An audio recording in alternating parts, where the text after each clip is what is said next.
Darkcast Network. Welcome to the dark side of podcasting.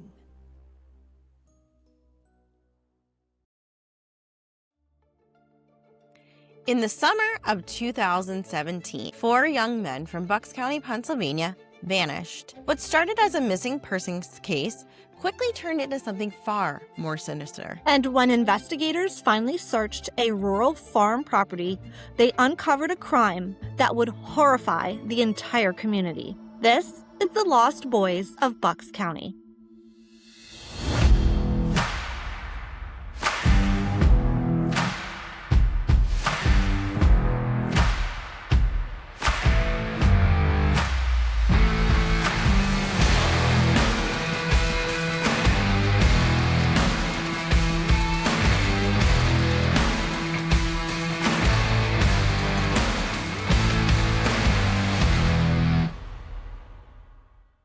Hi, everyone, and welcome to episode 28 of Stop Who Does That. I'm your host, Jackie. And I'm Jenna. And we hope everyone is having a great week. I have been working since Saturday. I've been working evenings, staying up late. I'm ready to get this week over with already. Fun time. Yeah. How about you? Well, today is my son's birthday, actually. And so we spent the weekend celebrating. He wanted to see his friends and do a bunch of things. Tonight, we'll be doing a little cake and presents for him. Yes, my spring birthday, so nice time of year for a birthday. So that's what has been going on, in my weekend. And we are, as always, preparing to go to Beyond the Crime, which is now less than 3 weeks away. I think we have everything we need. We just talked about it. It's a lot to bring and plan for, but I think we're doing a pretty good job. I think we have it under control. Yeah, we're getting there. We are getting there. There's some things that I'm going to be making with my Cricut machine. So I got to get on that. But otherwise, we're just trucking along with all those plans and getting in the mindset of performing in front of a live audience. It's kind of weird, Jenna. It's so safe and cozy how we do it at home in our own home, but it's going to be so different having hundreds of eyes staring at us while we're... I feel like if we just look at each other like we normally do and just pretend that they're not there, we can do it. It honestly is going to be a little weird us doing it side by side because we are virtual. Jenna lives an hour away, so we've never actually recorded side by side right next to each other, like having a conversation. So this will be fun. Yeah, I think it will be. It'll be fun, just like when we are out and about and we're talking. I think it'll be like that. So we'll keep everyone forward posted to it. Hopefully you guys get your tickets if you're able to come. We have the discount code Beyond-Stop. A lot of information's on our social media website. We'd love to see you there. All right. Well, let's get into it. We still are on a Pennsylvania kick with our cases because there's just so much in our home state of Pennsylvania. Our last episode, we talked about Harvey Miguel Robinson. He was a serial killer from Reading. And then we moved down to Bucks County, Pennsylvania. We've got a disappearance of 4 young men that occurred in the summer of 2017, which would quickly become one of the most disturbing cases the region has ever seen. What started as a separate missing persons report soon revealed something more darker, a crime that would shock the community and make national headlines. And as investigators began searching for answers, they would uncover the horrifying truth hidden on a quiet farm in Solebury Township, Pennsylvania. This is the case of the Lost Boys of Bucks County. In early July of 2017, families across Bucks County, Pennsylvania, began reporting something unsettling. Their sons had gone out and never returned home. At first, the disappearances seemed unrelated, but over the course of just a few short days, 4 young men would vanish, setting off one of the largest and most disturbing investigations the area had ever seen. The first to disappear was 19-year-old Jimmy Patrick. On July 5th, 2017, Patrick, a former classmate of Cosmo DiNardo at Holy Ghost Prep, left his home in Newtown Township after telling his family he was meeting someone. Like many young people in the area, he believed he was going to buy marijuana. He had been a frequent buyer of drugs before, and he had a troubled past. He had been kicked out of high school and now at 19 was struggling to find his way in life. But this wasn't like other drug runs. This time, as the evening went on, Patrick didn't return home, and his family grew concerned. Calls and messages went unanswered, and by the next day, they reported him missing. So, Jackie, this is just a teenage boy going out to buy some marijuana. Yeah. And I mean, it's not, I guess, unusual for a teenage boy to not come home for the night. But the fact that we live in such a digital age and the calls and messages are going unanswered, I'm sure that's why the family panicked. Because, I mean, what teenager doesn't have their phone on them at all I times? know. If my son Yeah. doesn't respond to me in 30 minutes, I'm like, where are you? Right. Exactly. So Yeah. I'm sure they were very panicked. 2 days later, 3 more young men would disappear. On July 7th, Dean Finocchiaro, 19, was picked up by his friend Cosmo DiNardo. Dean was known for selling drugs too, and the two may have planned to get together with the intent to distribute. Later that same day, DiNardo then picked up Mark Sturgis, 22, and Thomas Mio, 21, who were best friends. Tom was similar to Dean. He had dropped out of college at East Stroudsburg University and was working in construction, sometimes buying and selling drugs on the side. DiNardo took them back to his family farm in Solebury Township, Bucks County. So Dean and Tom were also buying and selling drugs, just like Cosmo DiNardo, whereas Jimmy Patrick was more of a purchaser. We have Dean and Tom being more of a distributor. So they're all about the same age, and this just seems like something going on in the area that they kind of didn't think twice about it. They just were picked up by Cosmo to go distribute. Like, it seems like a routine kind of pickup. So that's what they were under the impression that they were going to do. Well, and also they knew him and he offered to pick them up. So, like, you're not going to think twice about getting in a car with Right. somebody you know. And he was offering to take you to his house. And maybe it's just like a bunch of boys that are looking for their way, Yeah. struggling to find their way in life Yeah. and getting together with similar Yeah, they all people. were very similar. And I Yeah. will mention that the DiNardo family was well known in Bucks County. They owned several businesses, and their farm Yeah. property was well known. So they were what you would consider a well-known, wealthy family in the area. Oh, and I bet there were all kinds of toys there, maybe four-wheelers or things Yes. that the boys could do. If you're Yeah. getting invited to go over there, of course you want to go. It's the middle of summer. Right. It's right after Independence Day. Yeah. A lot of people are off. So I can see how they were definitely up for anything, these boys. Right. Yeah. At first, investigators treated the disappearances as separate missing person cases, but it didn't take long for them to realize something chilling. All 4 men had vanished within days of each other, and each of them had last been headed to the same general area, the DiNardo family farm in Solebury Township, for the purpose of buying marijuana. As the days passed, the boys still hadn't been found. Panic began to spread throughout Bucks County. Families began searching desperately for answers. Flyers with the boys' photos appeared across the region, and social media quickly filled with posts asking if anyone had seen them. While the public was in the dark about the details surrounding the boys' disappearances, investigators were soon closing in on the common link tying all 4 boys together: Cosmo DiNardo. Yes. And we remember when this case unfolded, I remember seeing the news articles popping up. It was like, boy goes missing in Bucks County. And then the next day it was like another one and then another one. And I'm like, these are all connected. How do 4 people like that just go missing? And it's not like a serial killer or something along those lines. People were definitely panicking. We talked about it every day at lunch, at work. And like you said, it was like one would pop up, then another, then the 2 friends. And it was like, what the hell is happening? Yeah. Yeah. And boys, the young, like their age and being boys, it was just so unusual.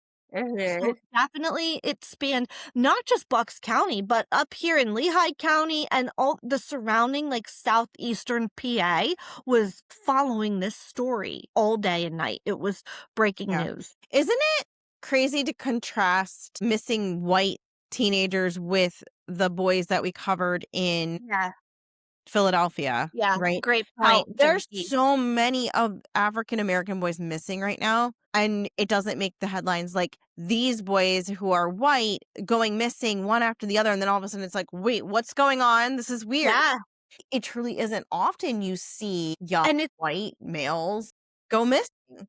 it was about drugs too. Yeah. So the parallels, as you Mhm. say. Yeah, it's just an interesting contrast how obviously the media handles these situations. Yeah. And of course that's why we did our segment on the boys from Philadelphia, and it's just sad that that's how things are treated. And who knows, maybe some of those situations in Philadelphia are all connected too. But immediately as the public's hearing about this in 2017, we're like, this isn't a coincidence. One. And two, I'm trying to really think back what my initial reaction was. I think I was thinking it was a serial killer. Like that was kind of my thought. Same, because like you think of the farm. Yeah. Well, we didn't know about the farm when it was coming out. And I want to remind everyone of that. Like, as it's coming out, these boys are going missing. Nobody knew about Cosmo yet. So initially the speculation was like, is this a serial killer? And also Bucks County, that area of Bucks County is a very wealthy area. Yeah, it's beautiful. Yeah. Very wealthy. I believe Gigi and Bella Hadid and their mom Yolanda Hadid, they had a farm there. Bradley Cooper has a house down near there. What's her name? Sabrina Carpenter. Carpenter is from Bucks County, Pennsylvania. So, these aren't areas where you'd see people going missing quite frequently in that short of a time span. And then I think slowly, it was like a week or two later, then more things unfolded. But that was kind of how it rolled out to us. It was like the public was obviously in the dark for a little while on the circumstances. Yeah. But yeah, we have a little clip here we'll play for you. It gives you a little bit of more context. Yeah, the context, and kind of see what and feel and experience what we did back in 2017 when we were watching this. Why is it?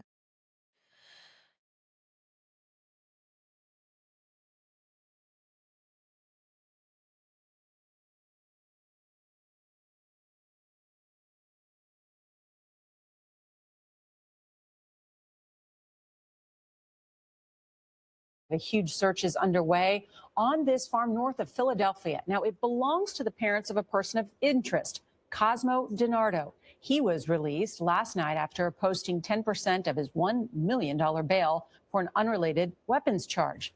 DeMarco Morgan is outside the property in New Hope with how the strange disappearances have rocked the community. DeMarco, good morning. Good morning, Nora. The district attorney says the search at this farm is the largest of its kind in the county's history. He hasn't revealed why they are focusing on this location, but he's confident investigators are on the right track. This picturesque part of Pennsylvania is one of the safest in the state, but the disappearance of the 4 young men has shocked the community. It's frightening. I have a 20-year-old and I'm concerned. What happened to these boys? Nearly 100 state and local police have been joined by FBI agents and U.S. Marshals in the all-out search. They are using everything from hand-sifting tools to heavy equipment, says Bucks County District Attorney Matt Weintraub. It's 90-some acres, and we're going through it with the equivalent of a fine-tooth comb. Families of the missing have been keeping vigil on the edge of the farm. Cadaver dogs have been brought in, but no human remains have been found. Investigators are clinging to the possibility the missing men are still alive. I have hope. I think that it's very important to hang on to hope until there is no room left for it. 19-year-old Jimmy Patrick, a Loyola University freshman, disappeared last Wednesday. Dean Finocchiaro, 19, Mark Sturgis, 22, and Tom Mayo, 21, vanished 2 days later. 20-year-old Cosmo DiNardo, who was arrested Monday on an unrelated charge, has not been named a suspect. Police say he suffers from mental illness. I want to be very careful to stress that he is a person of interest. Officials have not said if all the men knew each other. DiNardo lists Patrick as a friend on Facebook. Sturgis and Mayo are close friends in real life. I'm all shaken up about it. Walter Marzakowski is a friend of Jimmy Patrick. We're scared. We just want to know. We want to know something because we don't know. We are very worried and very stressing out over them. Nicholas Salguero is friends with both Mayo and Sturgis. He says he never heard them mention DiNardo's name. We hope that they're okay and nothing bad has happened to them. Sturgis's father told the Philadelphia Inquirer that his son's car was found about a mile away from the farm. Tom Mayo's vehicle was found at another DiNardo property nearby, and the DiNardo family and his attorney have refused to comment. Gail? Very strange story. Thank you very much, DeMarco. Wow. It's hard to hear the friends being interviewed, not knowing what happened to their friends. They're so worried. Nobody knew. And people were holding out hope that they were being held, alive. Yeah. And also, it's mind-blowing to me that I would imagine they got a warrant to explore this property and dig it up, but it's like they didn't have enough to arrest Cosmo on those charges. And I think they needed some kind of evidence that a crime occurred for it to happen. But at the same time, didn't think all of it, you didn't think that with that many people going missing in such a short amount of time that they zone in on you? A week? That's a lot of people go missing in a week and they very quickly connected back to you, Cosmo. So yeah, I'm glad they brought him in at least on the weapons charge because they knew they could use something to get him in to custody before he could hurt somebody else. But I think it just goes to show how expansive the property is that they were sifting through the property and not finding anything. That's how big this property was. Days went by before they huge found property. anything. Yeah, massive. Yeah, I do remember the digging going on for a couple days where it was another day goes by and they haven't found anything. And they knew they were looking for something, but at that time he wasn't talking. Mm-hmm. So that was frustrating. It was as the public were just why didn't they arrest him? But you still need more, it seems. Yeah. And then the fact that they found the other boys' cars, one's on another property of theirs. Come on. Yeah, it just everything pointing to you. Tying him to him. I mean, everything pointed back to him. Yeah. Well, this leads you to think, who is Cosmo? As the newscaster alluded to, he has some mental illness. So who is this kid? Cosmo DiNardo was born on January 21st, 1997, making him 20 years old. Only 20 years old at the time of the crimes. He grew up in Bucks County in what many would describe as a comfortable environment. His family owned a large farm property in Solebury Township, and his parents were successful business owners and well-known in the area, as we alluded to earlier. Despite that outward stability, DiNardo struggled with some serious mental health issues for many years. Christian Kohler, a specialist at the University of Pennsylvania, began seeing Cosmo in November 2016, so just a year before. He diagnosed and was treating him for bipolar, schizoaffective disorder, and schizophrenia. DiNardo attacked his own mother in 2016 by biting her on the arm, as well as issuing many threats to kill his parents as well as himself. At that time, Kohler committed DiNardo to a mental health hospital in 2017, but then he was later released. He remained on medication and antipsychotic drugs throughout time. In the months to follow, though, Kohler began believing Cosmo's situation was improving.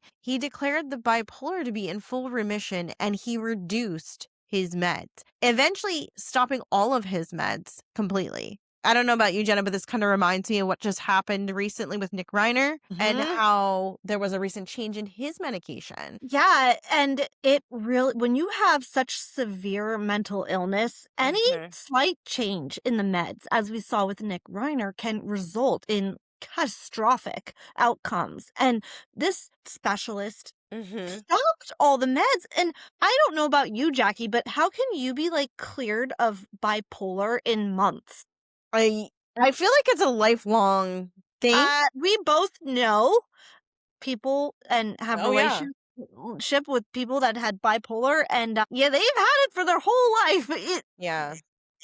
and medication only helps a little bit. It doesn't even fully take it away. So I don't know, like, if this doctor was ever held or interviewed The accountable only for thing this. I can think is maybe because he was so young that, I mean, those are serious drugs and they do have side effects. I wonder, I mean, maybe he was having a side effect that was affecting his liver or kidney function, or other unwanted side effects that maybe it was safer to kind of take him off of it and felt he was stable enough and let's just see how it goes with coming off of it. That's plausible.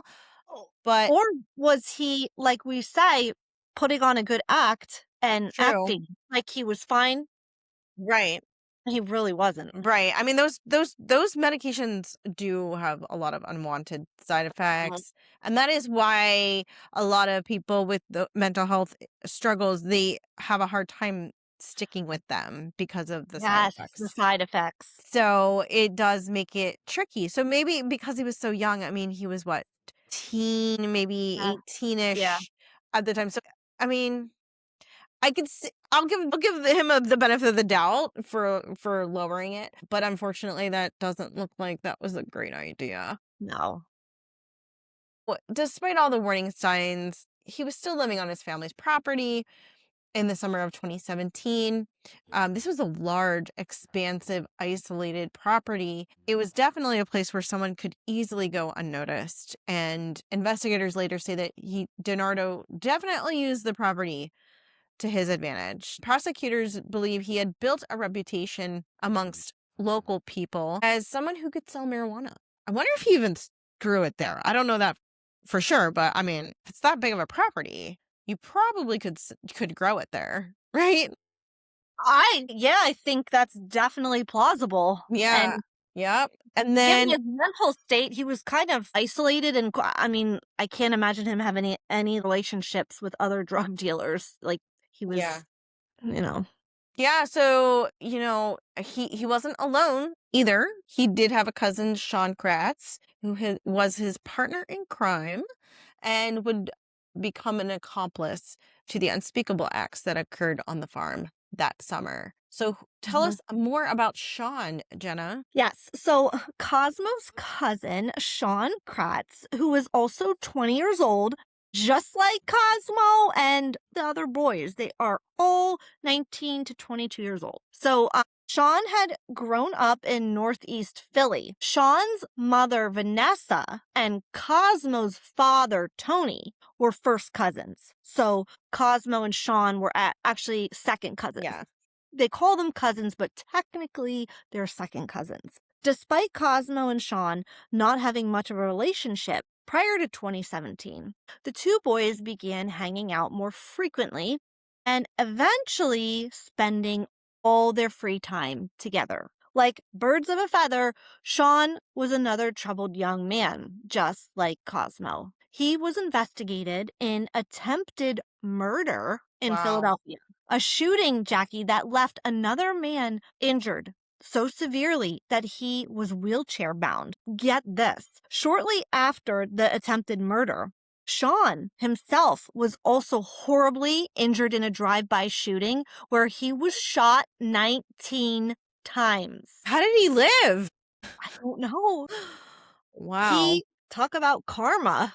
I mean, so this is the kind of life Sean's living. He's involved in bad things. Wow. He was involved in an attempted murder. He was involved in a drive-by shooting. So Sean's mother, Vanessa, had him involuntary committed to Friends Hospital in the Northeast in September 2016 for brandishing a gun in front of his 9-year-old brother while threatening to, quote, blow his brains out. Oh my God. He also threatened to kill his sister. When questioned years later, Cosmo's mother told authorities she had no idea about any of this and was unaware of Sean's troubled past. To Sandra, Cosmo's mother, she was hoping that the two young men would become fast friends and keep each other out of trouble. What wound up happening was the perfect storm of mental illness and violence teaming up to create a catastrophic duo.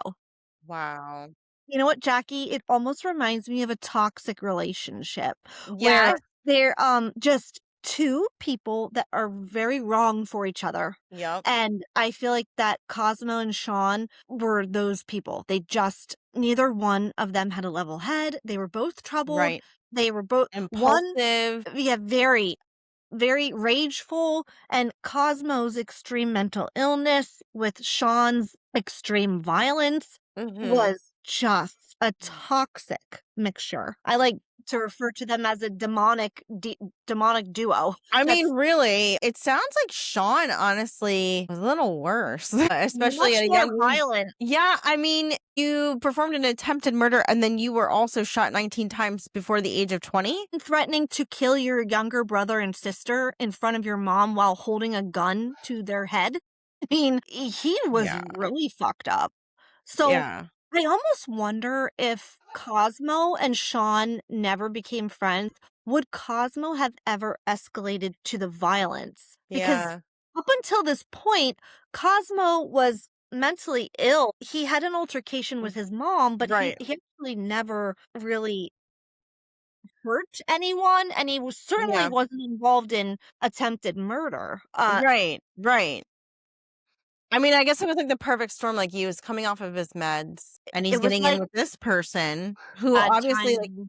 had a hold on him. Yeah. And the two of them not really having strong friendships. They bonded very quickly because I just don't think they were used to having a friend like that in their life. So they were very bonded in a short period of time.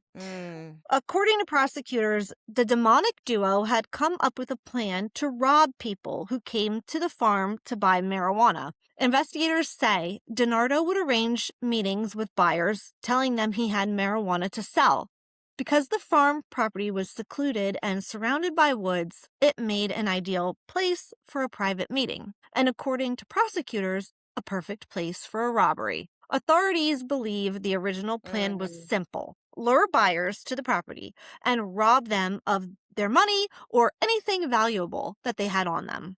According to prosecutors, what may have started as a plan to rob victims quickly escalated into something far more sinister. Instead of simply taking their money, investigators say Cosmo DiNardo began killing them one after another. It's like something snapped and they got this impulsive thought and just ran with it. Like Harvey Miguel Robinson started off as robbing people and burglarizing before he escalated to killing. I think that's probably fairly common. Yeah. Well, as the days passed and more young men went missing, families across Bucks County were desperately searching for answers, not realizing that their sons had all been lured to the same remote farm in Solebury Township. And just to give you a glimpse as to how expansive this property is, we have some Google image of the property. It is massive. I mean, look at this. I'd imagine this is like the house. Yeah. Well, you've got the driveway here, but like this is For our listeners, this is an aerial view. I mean, it is massive. I mean, it is mostly wooded, but there is some farmland in the center of it there, Jackie, but that farmland is surrounded by woods. Deep woods. I mean, this is 90 acres. Like, talk about 90? searching that property. Like, yeah. I mean, it took them days. Imagine when you have a property that large, you need like a four-wheeler to kind of get around or a golf cart. Yeah. Massive. Yeah. No one for miles. I mean, you could easily do whatever you want on that property and nobody would know. No one Nobody would hear you know. scream. No. So now that we've seen what the property looks like, at this point in time, investigators are going to begin searching the property, and what they would uncover there would shock the entire country. And this is where we're going to end part 1. In part 2, we're going to get into what happened to the boys, where they all found, and the court trials for DiNardo and Kratz. Yep. All right. Check us out next week in part 2 as we dive into more details on this case. Yep. We'll see you then. Thanks for listening.